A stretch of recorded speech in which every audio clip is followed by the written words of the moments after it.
MK Ultra origins and historical context. The origins of MK Ultra can be traced back to the late 1940s, a time when the US government was preoccupied with the perceived threat of communist subversion both at home and abroad. The Cold War had begun and tensions between the US and Soviet Union were high. The government, particularly the CIA, was determined to gain an edge over their enemies, and this led to the creation of a range of covert operations and programs designed to gather intelligence, undermine the enemy, and protect American interests. One such program was MK Ultra, which began in the early 1950s and continued until the mid-1970s. The project was officially sanctioned by the CIA and was initially led by chemist Sidney Gottlieb. The program's ultimate aim was to develop techniques of mind control that could be used against enemy agents, as well as to create more effective methods of interrogation. The program's origins can be traced back to a number of factors.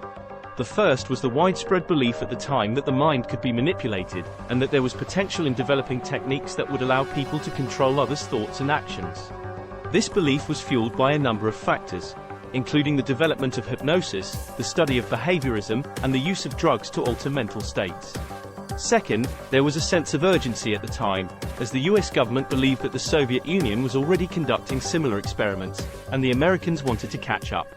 This led to an atmosphere of intense secrecy, where few people outside the CIA knew what was happening. Part 2. Methods used in MK Ultra. The MK Ultra program used a variety of methods to achieve its aims. Some of the most notable methods included the use of drugs, sensory deprivation, and hypnosis. The use of drugs was one of the most controversial and high-profile aspects of the program. LSD was one of the drugs tested on subjects, and it was used in the hope that it could help create a state of mind in which the subject would be more susceptible to suggestion and control. Other drugs used included mescaline, psilocybin, and scopolamine. Sensory deprivation was another method used in the MK Ultra program. The goal was to put subjects in an environment where they would have no external sensory input. This was done by placing subjects in isolation tanks, where they would be deprived of all sensory input, including sight, sound, and touch. The hope was that this would break down their resistance to interrogation and control. Hypnosis was also used in the program. Hypnosis is a technique used to induce a trance-like state in which the subject is more susceptible to suggestion. This was done in an attempt to create a Manchurian candidate, a person who could be controlled to perform specific actions, such as assassinations, without being aware of their actions or the reasons behind them. Another method used in the program was electroconvulsive therapy, ECT. ECT involves the application of electric shocks to the brain and was used in an attempt to erase memories or alter behavior. The use of ECT was controversial, and many subjects reported negative side effects, including memory loss and confusion. Part 3. Impact of MK Ultra. The impact of MK Ultra was significant, both on the subjects who were involved in the program and on the wider public perception of the CIA and government agencies in general. Many of the subjects who were involved in the program experienced long-lasting psychological effects. Some suffered from post-traumatic stress disorder, PTSD, while others developed paranoia and anxiety. There were also cases of self-ending among some participants in the MK Ultra program. In addition to the methods previously mentioned, the MK Ultra program also experimented with subliminal messaging. This involved playing audio recordings with hidden messages that were designed to influence the subject's behavior without their conscious awareness. While this method was not as widely used as other techniques, it demonstrates the extreme measures that were explored by the CIA in their pursuit of mind control. One of the most controversial aspects of the MK Ultra program was the use of unwitting subjects. Many of the subjects who were used in the experiments were not informed of the nature of the program or the potential risks involved.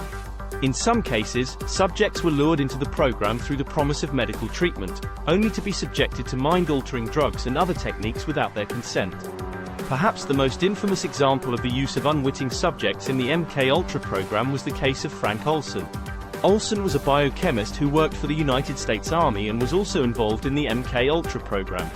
In 1953, Olson was given a dose of LSD without his knowledge while attending a retreat with other scientists involved in the program. After experiencing a severe reaction to the drug, Olson became increasingly paranoid and fearful, and ultimately self-ended by jumping out of a hotel window. The circumstances surrounding Olson's death were initially covered up by the government, and his family was not informed of the true nature of the events that led to his death until several years later. The case of Frank Olson and others like him have raised serious ethical questions about the use of unwitting subjects in government-funded experiments and have led to reforms in the way that such research is conducted. Despite the significant investment in time and resources, the MKUltra program ultimately failed to achieve its stated goals. While some of the techniques developed by the program were used in other contexts, such as in interrogations of prisoners of war, there is little evidence to suggest that the program was successful in creating Manchurian candidates or other forms of mind-controlled agents. One of the main reasons for the program's failure was the lack of scientific rigor in the experiments. Many of the studies were poorly designed and lacked adequate controls, making it difficult to draw meaningful conclusions from the data that was collected. Additionally, the program suffered from a lack of oversight and accountability, which allowed researchers to conduct experiments that were both unethical and potentially dangerous. The MKUltra program was officially terminated in the 1970s, after the program's existence was revealed by investigative journalists and congressional committees. The revelations about the program sparked widespread public outrage and led to reforms in the way that government agencies conduct research involving human subjects. The revelations about the program have contributed to a general mistrust of government agencies and a belief that they are willing to violate the rights of citizens in order to achieve their goals.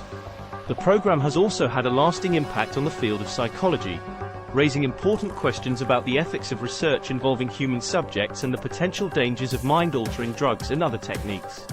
While the MKUltra program represents a dark chapter in the history of the United States and the CIA, it also serves as a reminder of the importance of ethical conduct in scientific research and the need for vigilance in ensuring that government agencies operate within the bounds of the law and respect the rights of citizens.